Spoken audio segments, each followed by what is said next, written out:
Una pang lumarating si Ko. At hindi lang yun, basahin nyo yung pink na pamaypay. Ang daming ipinasang batas, niliitan na lang yung mga wording para magkasya lahat. Kaya sa susunod na pagtakbo ni Kong, ganito na kalaki yung pamaypay. Kasi hindi na magkasya yung ginawang batas. Kaya palakpakan tayo. Kaya sino? Pasig! Sino ang ating congressman? Ang ating mayor! Ang ating vice mayor! Tapos na!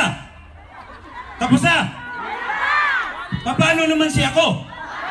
Tawa kayo ng tawa, yung tawa nyo na yun nakakatakot. Kasi nung nakarang eleksyon, natalo kami ni Rayo, nung independent kami. Umiyak kami ng umiyak. Yung tawa niya, singaw sa ilong.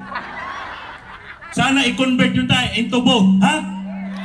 The election is about to end, the campaign is about to end, pero kailangan namin ang tulong ninyo. Sa Lunes, i-vote straight, no? Warren Inocencio, number 13 sa balota. Maraming salamat. God bless Pasig City.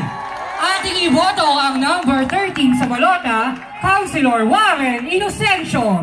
Ang susunod po natin ay miyembro ng 11 Sanggunian, Committee Chairperson ng Appropriation Ways and Means, kampiyon natin sa transparent na pananalapi ng lokal na pamahalaan. Ang number 14 sa balota, Consimaru Martires. Pasig Makinay! May hinihintay lang po akong tumugtog.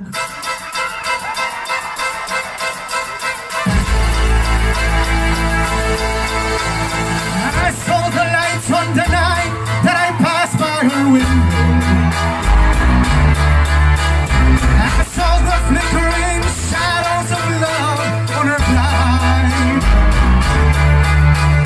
She was my woman. As she deceived me, I watched him went out of my mind. Sabay-sabay tayo!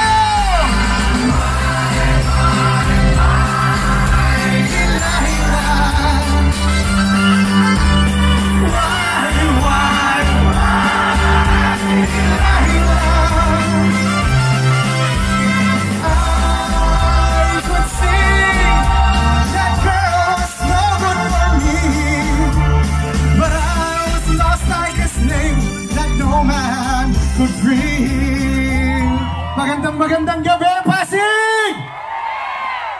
Maraming salamat. Alam ko, nandito tayo ngayong gabi dahil sinusuportahan natin ang isang gobyerno na nakabukas para sa bawat Pasigenyo. Isang gobyerno na nakalatag ang pondo para sa Pasigenyo. At isang gobyerno na sumusunod sa tamang proseso. Yan ang gobyerno na tinitindigan po natin at patuloy nating titindigan at atin pong ipaglalaban. Dahil itong eleksyon na ito, hindi naman po ito tungkol lang sa aming mga politiko. Tungkol po ito sa ating lahat. Tungkol sa Pasigenyo ng kasalukuyan at Pasigenyo ng hinaharap. At ngayong gabi, may naghakot po ba sa inyo na pumunta dito? May namilit po ba sa inyo na pumunta dito? May nanakot pa sa inyo? Dahil yung gobyerno pong meron tayo ngayon, isang gobyernong hindi nanggigipit, isang gobyerno na hindi nananakot, isang gobyerno na pwede natin ipagmalaki, at isang gobyerno na pwede natin ipamana sa susunod na henerasyon. Galit ka ba? Nagpapaliwanag lang.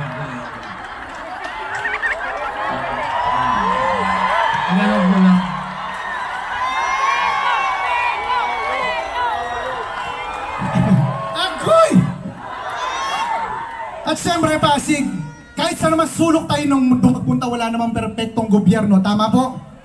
Kaya huwag na nating pakakawalan dahil dito sa lungsod ng Pasig, nasa mabuting gobyerno na tayo sa pangunguna ng ating number 1 sa balota na Congressman Roman Romulo.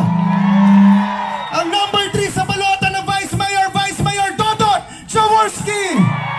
Ang number 4 sa balota na Mayor Vico Soto.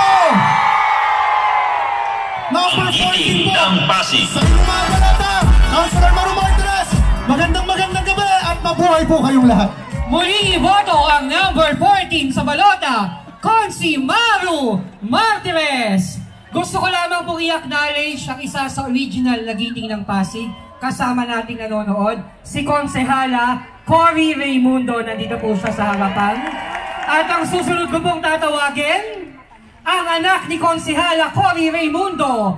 Tapat, totoo, tao lagi panalo, ang number 15 sa balota, Consi Boy Raimundo!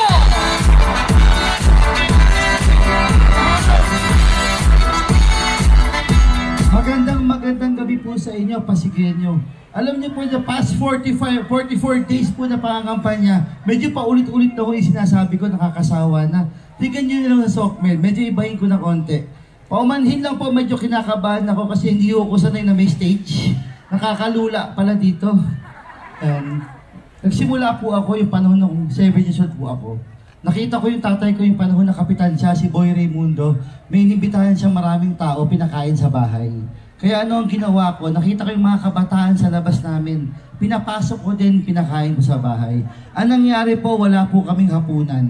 Nagalit po sila sa akin. Pero true story po iyon, ha? Siyempre, may isa lang po akong gustong banggitin sa inyo. Gusto kong pasalamatan. Siya po ang champion na edukasyon.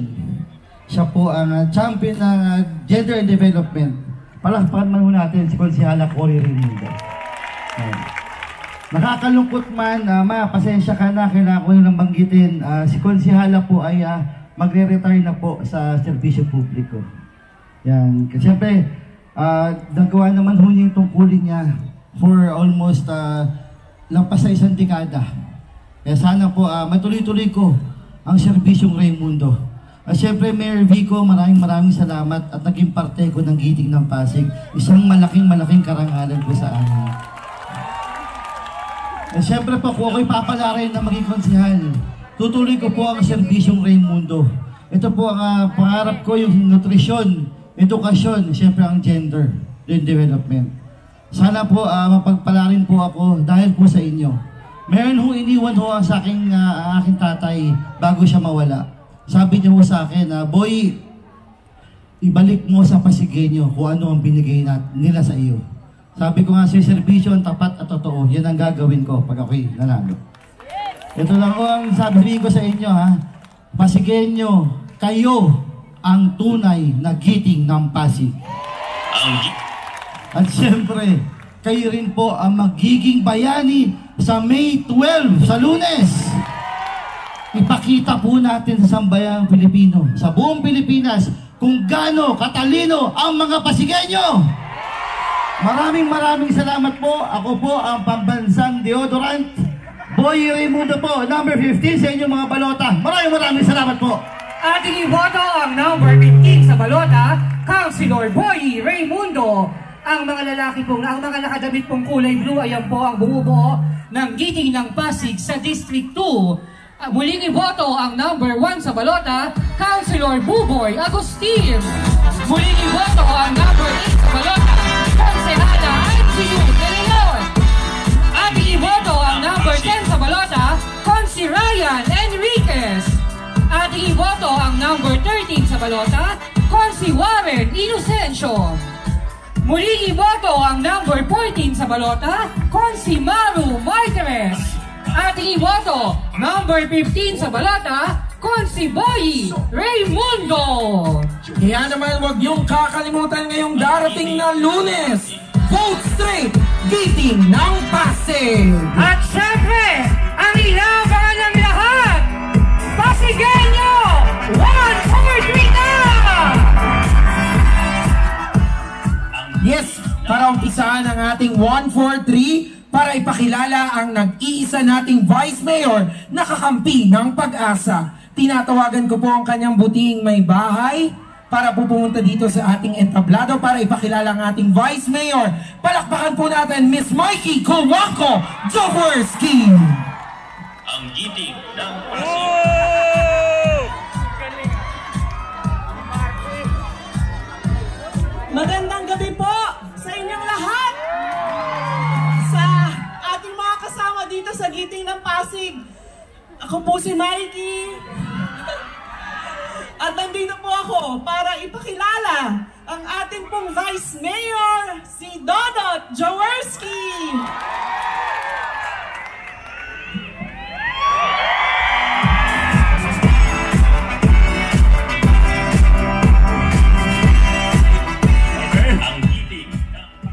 Maraming salamat. Magandang gabi po sa ating lahat. Good evening!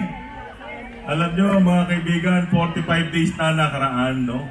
Siguro narinig nyo na yung aming mga plataforma, programa, kung ano po nagawa namin sa loob po ng 45 araw. Sa tingin ko ngayon mag-uumpisa ako sa pasasalamat.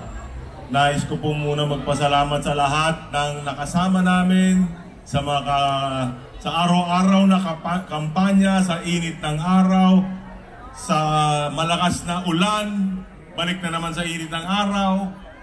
Lahat po ng aming mga staff, lahat po ng ating mga TL, lahat po ng ating mga kapitan na nandito ngayon, ang ating mga kagawad na nagpakita ng mga suporta sa ating pong mga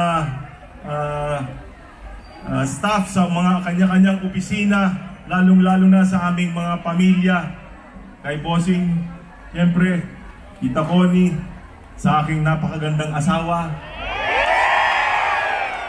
at sa aking mga 3 poging anak. Pag umikot nga ako, minsan hinahanap. Yung anak ko na, hindi ako. Pero higit sa lahat, ako po'y nagpapasalamat sa lahat ng pamilyang Pasigueño na nagbukas ng inyong tahanan, nagbukas ng pinto ng inyong mga bahay-bahay para mabigay ang inyong mga ngiti at masabi ang inyong suporta para sa giting ng Pasig. Kami po'y nagpapasalamat sa inyong lahat. Simula po sa unang araw, ramdam na ramdam po namin ang pagmamahal ng Pasigueño sa giting ng Pasig. At alam na po namin na ito ay dahil sa isang tao na tumayo at nanindigan para sa isang tunay na pagbabago dito sa ating lungsod. At yan ay walang iba kung hindi ang ating minamahal na Mayor Vico Soto. Para po medyo maiba naman, malaman nyo rin kung ano ba ang tunay na dahilan bakit po namin ginagawa ang aming ginagawa. Bakit namin tinatayuan ang isang mabuting paggogobyerno? Hindi po kasi madali.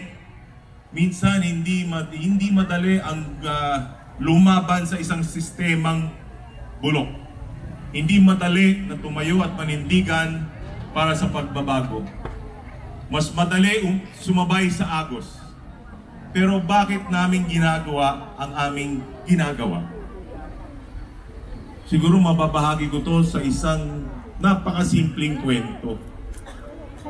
Alam niyo po, mga 2 linggo pong nakaraan, meron pong yung lumapit sa akin sa aming pagbahay-bahay sa isang barangay dito po sa District 1. Yumakap po sa akin ng isang matanda at halos umiiyak at nagpapasalamat.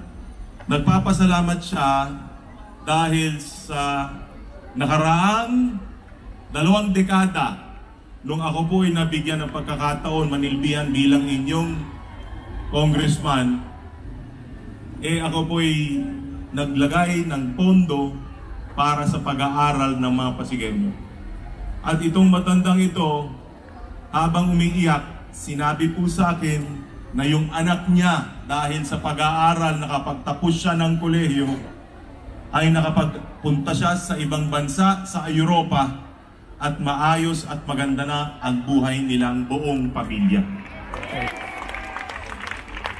Ito po ang dahilan bakit po kami tumitindig sa pagbabago. Dahil alam naman po natin ang kwento ng ating bansa, kung saan po nag-uugat ang problema ng kahirapan ng ating bansa. At alam naman natin ang tunay na problema ay ang problema ng korupsyon. At habang hindi po natin binabago ito, habang tinatanggap natin ito nakaparte sa normal na takbo ng pamumuhay ng bawat Pilipino, hindi po tayo aasenso. Palagi pong ginagawang halimbawa na oo, tama, sinasabi natin na mayaman ang lungsod ng Pasig. 22 billion pesos po ang ating pondo. Isa na tayo sa pinakamayaman sa buong Pilipinas. Pero kung yan po ay paghahati-hatian natin mga Pasigueño, na halos 1 milyon na tayo, 22,000 pesos lang po yan na bawat isang Pasigueño na makukuha niyong serbisyo sa ating pamahalaan. Hindi po yan sapat para mabuhay ng marangal ang isang Pilipino sa isang taon. Isipin po ninyo ang hinaharap ng ating kapwa Pilipino sa ibang lungsod